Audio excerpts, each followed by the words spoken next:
They laughed when she walked in, the kind of laugh that slithered between whispers and smirks. Not loud, but loud enough.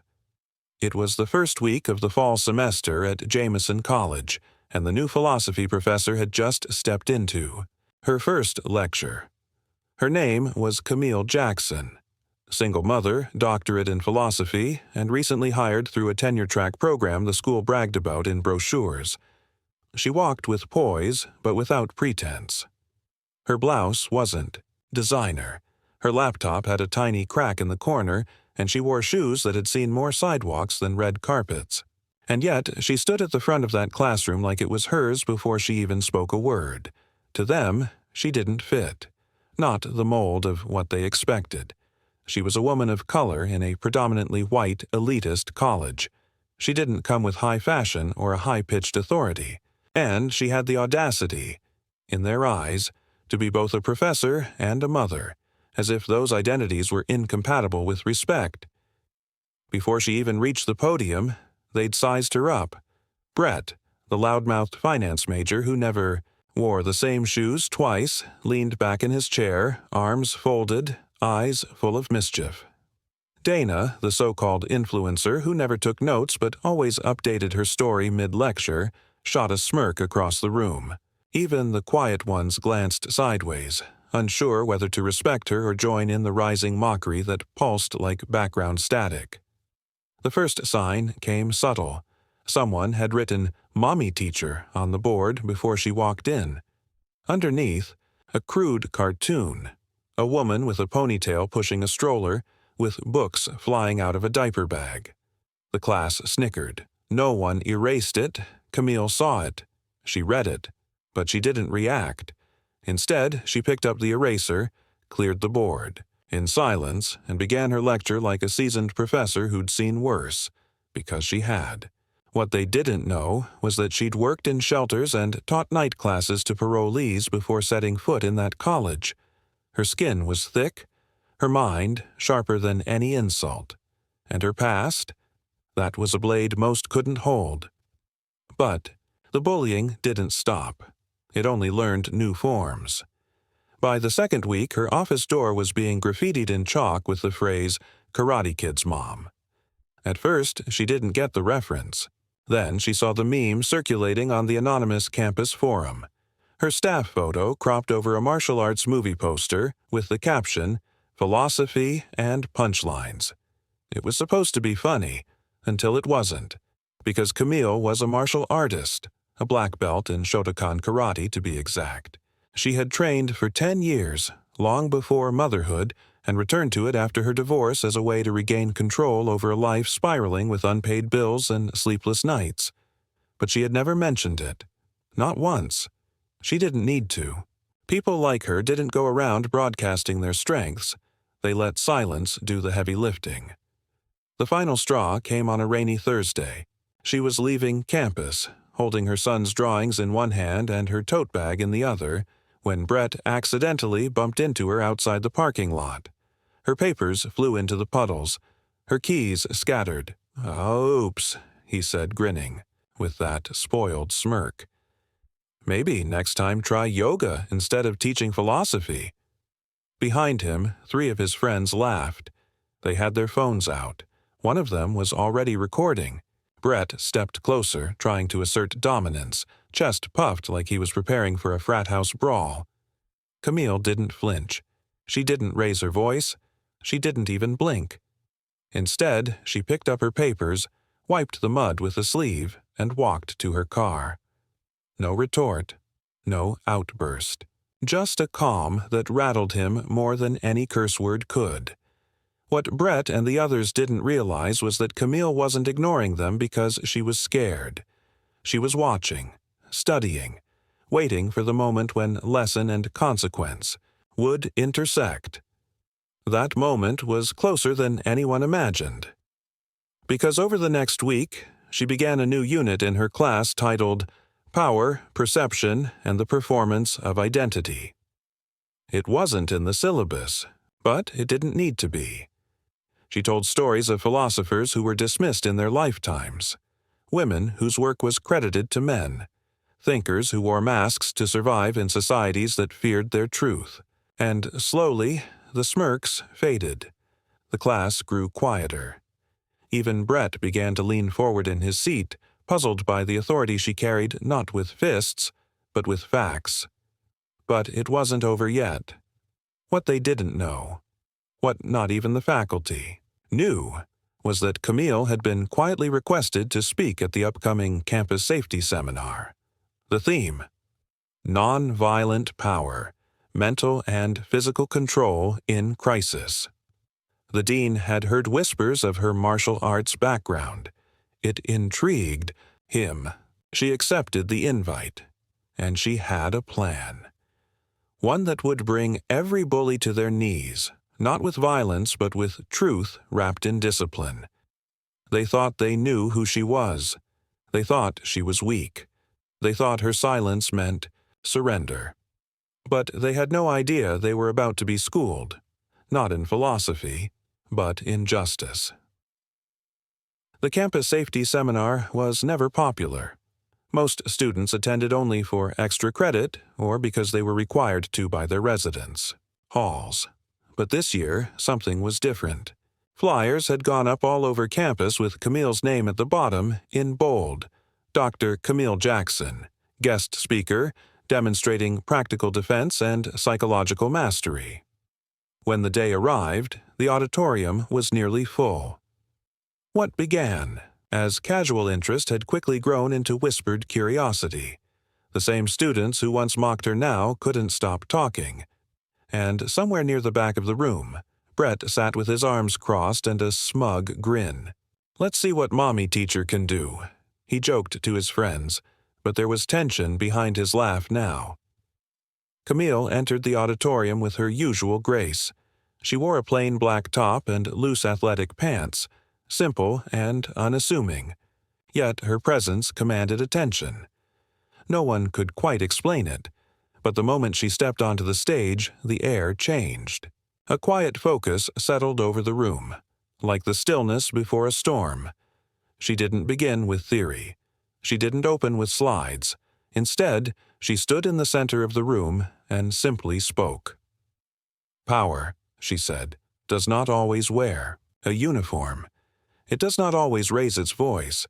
Sometimes it walks quietly past your insults and keeps teaching."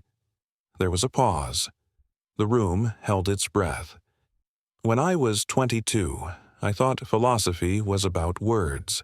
When I turned 30, I realized it was about action. The ability to control the self, in the face of chaos, is the purest form of power." She turned to the side, gesturing for someone off stage.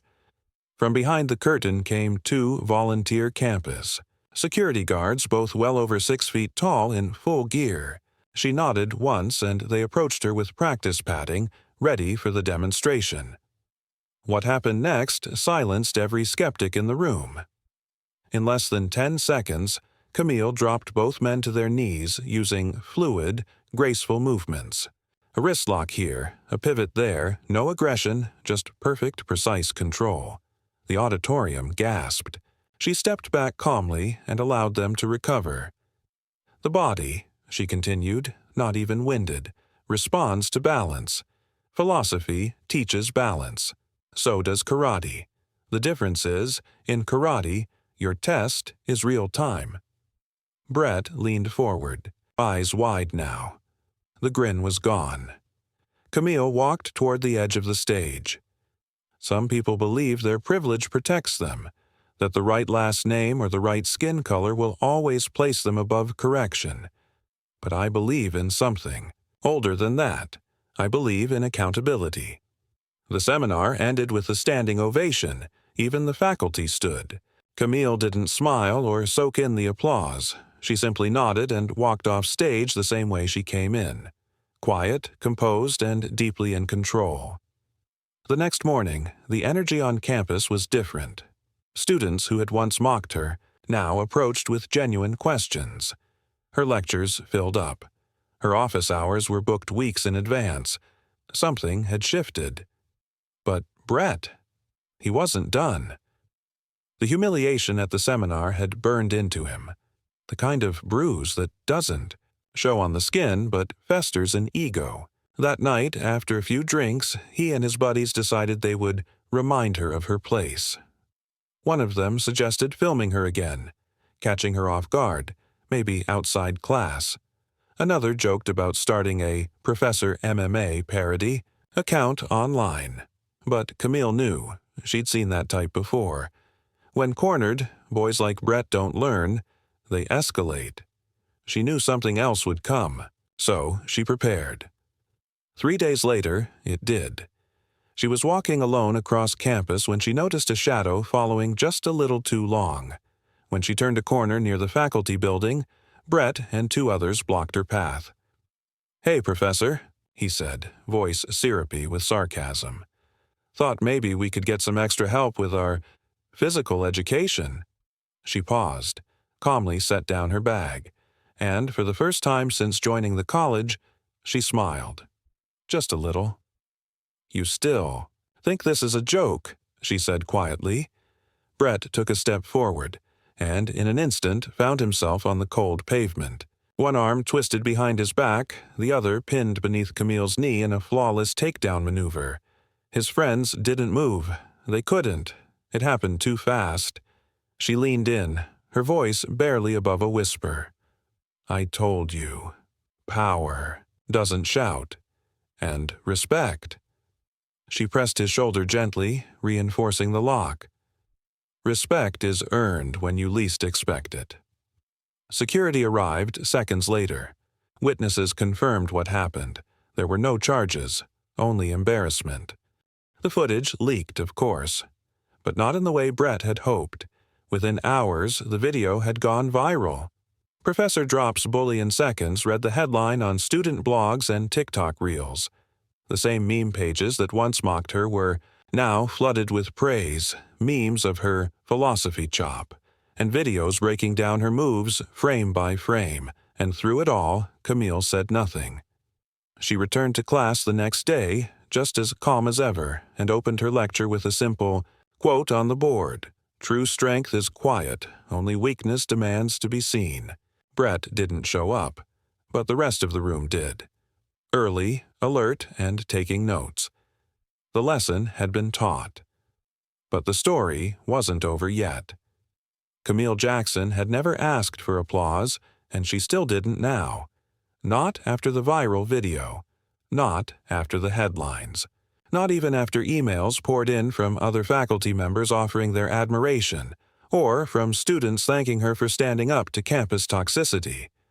She remained exactly as she had always been. Disciplined, clear-headed, and composed. While others buzzed with the drama, she focused on the substance. She had a curriculum to finish. There were midterms to grade. Her son had a science project due on Friday. Life moved forward. But everything around her had changed. Students who once mocked her now sat silently in the front row. Those who previously skipped class now stayed late, eager to ask about the philosophers she referenced. Her office, once a lonely space with unanswered emails and missed appointments, was now a hub of respectful discussion and cautious admiration. And something else happened, a quiet shift, not just in her classroom, but across the entire campus. Students started challenging each other less and listening more. The culture of ridicule, of power games, and superiority complexes began to fray.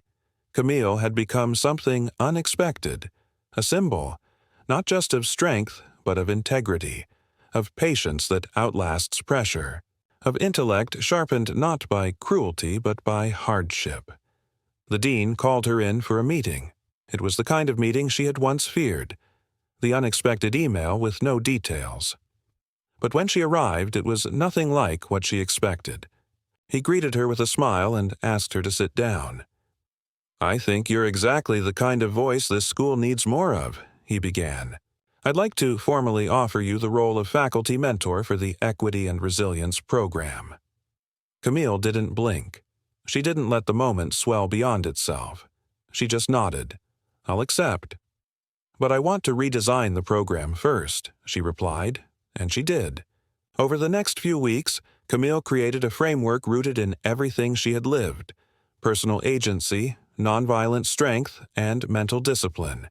She invited martial artists, therapists, and educators from marginalized backgrounds to speak on campus. She paired philosophy readings with physical demonstrations, showing the union of mind and body, belief and boundary. She wasn't just a professor anymore, she was a movement, but the campus wasn't the only place watching. News. Stations began requesting interviews. One even referred to her as the silent storm of Jameson College. She declined all publicity, not because she was afraid, but because she knew fame fades and real change happens quietly behind the noise. She wasn't interested in going viral again. Her goal was to teach, and more than that, to awaken. Still, not everyone celebrated her transformation. There were whispers, from other professors who had once looked down on her credentials, from administrators who preferred their staff quiet and agreeable. They hid their skepticism in polite smiles and vague praise, but Camille saw it. She always did. One evening, she received an anonymous note in her faculty mailbox. It read, "Enjoy the fame while it lasts. You're only a trend." There was no signature, no envelope, just the cold print of a coward's voice. Camille folded the paper, walked to her office, and slid it into a folder labeled Unfinished Business. She didn't respond. She didn't need to, because she knew better than anyone. Trends fade. But character? That never goes out of style. And besides, she wasn't alone anymore. A student named Kiara, one of the few black women in her freshman class, began visiting Camille during office hours. At first, she barely spoke, but over time, the conversations grew. Camille learned that Kiara had nearly dropped out after her first semester because of the same toxic climate she had walked into. Watching Camille, seeing her defy expectations, had given her reason to stay. Another student, Michael, a quiet boy from a working-class neighborhood, asked if he could join her karate sessions. He said he'd never thrown a punch in his life, but felt like the world had been punching him for years. Camille didn't teach him to fight. She taught him to breathe, to focus, to stand. What started as private mentoring evolved into weekly resilience workshops. Word spread. Within 2 months, over 80 students were attending regularly. Some of them had been bullies, others bystanders.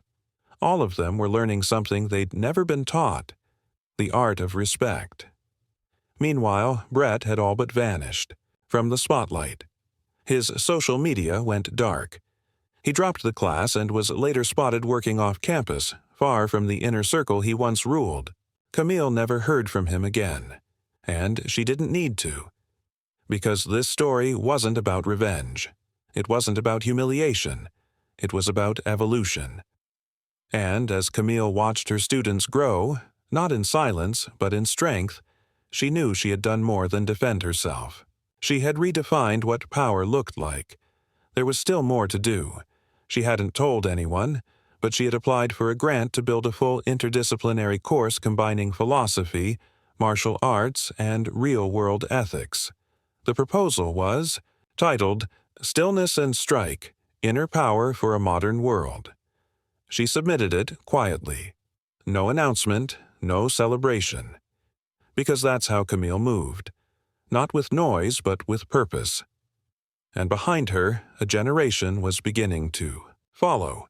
The first warm wind of spring passed through Jameson College with a quiet message. Seasons change. And just like that, the school that once mocked Camille Jackson now mirrored her values. What started as an ambush had become an awakening. She walked the halls not with vengeance, but with vision. Her name, once scribbled in mockery, was now printed with honor, on course catalogs, seminar flyers, and even the college's front-facing outreach programs. Students whispered about her not with cruelty, but with curiosity. She had become a silent pillar, not through rebellion, but through relentless clarity. In her lecture hall, new faces filled the seats each week, not just from her own department, but from sociology, psychology, even business students who had heard whispers of how one professor was changing the very idea of power. Her classroom had evolved.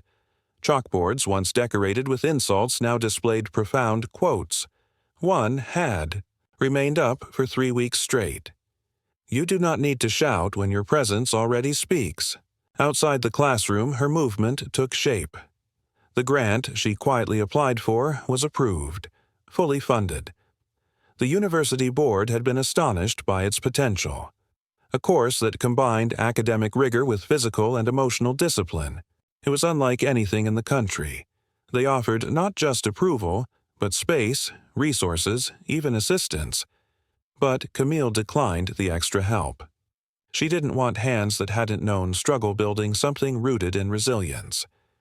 She named the course Stillness and Strike.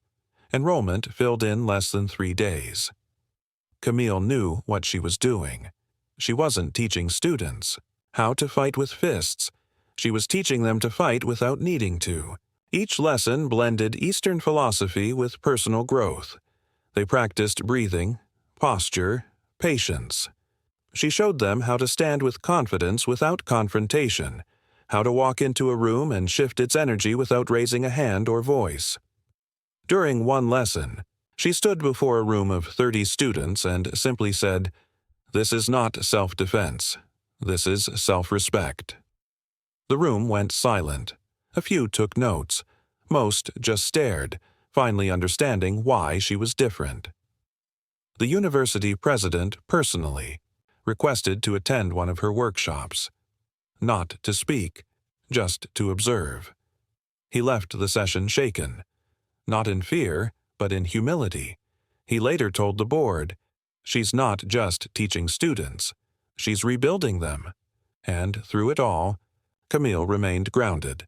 She still walked her son to school every morning, still packed his lunch with handwritten notes, still picked him up from after-school karate classes with a calm pride only a mother who's fought for every inch of her life can wear. He was growing, too, strong, not from muscle but from mindset. He often said, "My mom teaches heroes." There were more stories, too. Kiara, the shy student who once hesitated to speak in class, now co-led a campus women's initiative.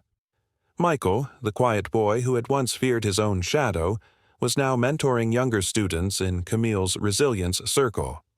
The seeds she planted had rooted, and they were blooming. But not everyone had forgotten the past. At an alumni event held near the end of the semester, Camille found herself face-to-face with a familiar figure. Brett. Older now, thinner, less confident. He wasn't part of the alumni board or faculty. He was just attending. Quietly, almost sheepishly. He waited until others had moved on before approaching. "I don't expect you to say anything," he said softly, hands in his pockets. "I just wanted to say I was wrong. And I'm sorry. Not just for the way I treated you, but for not recognizing what you stood for." Camille didn't respond immediately. She studied his face, now free of arrogance. Just a man facing a version of himself he wasn't proud of. "People change," she said finally, "but not always because of apology. Sometimes it's because someone refused to become what you thought they were." He nodded, thanked her, and walked away. She didn't need more. She hadn't needed it for a long time. Closure wasn't a conversation. It was consistency. And she had walked in that truth every day. That night, Camille sat at her desk, finalizing the syllabus for the next semester. She looked out the window where students walked across campus, some rushing, others strolling, some carrying books, others carrying burdens she would never know. But they were different now. Stronger, quieter, wiser. She pulled out a folder from her drawer, the same one labeled Unfinished Business. Inside it, among the notes, the insults, the early printouts of cruel memes, was a single page of her own handwriting. She had written it long before anyone believed in her, before the class, before the takedown, before the silence broke. It read, "One day they will laugh, not knowing they are witnessing the beginning of their own lesson. And when they finally understand, they will not laugh again." She closed the folder. She didn't need to look at it again, because they weren't laughing anymore. And Camille Jackson, professor, mother, warrior of mind and body, had become something far more powerful than respected. She had become unforgettable.